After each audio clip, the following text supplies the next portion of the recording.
সালে আজকের দিনে ইতালিতে ভূমিকম্পে 30,000 লোক মৃত্যুবরণ করেন। 1783 সালে আজকের দিনে যুক্তরাষ্ট্র ও ব্রিটেনের মধ্যে বৈরিতার অবসান ঘটে। 1789 সালে আজকের দিনে জর্জ ওয়াশিংটন যুক্তরাষ্ট্রের প্রথম রাষ্ট্রপতি নির্বাচিত হন।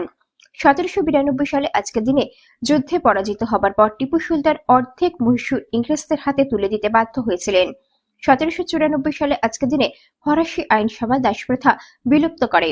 1802 সালে আজকের দিনে ফরাসি ওয়েস্ট ইন্ডিজে তা পুনরায় চালু হয়। 1797 সালে আজকের দিনে ইকুয়েডরে ভূমিকম্পে 40,000 লোক মৃত্যুবরণ করে। 1801 সালে আজকের দিনে জন মার্শাল যুক্তরাষ্ট্রের প্রধান বিচারপতি হিসাবে শপথ নেন।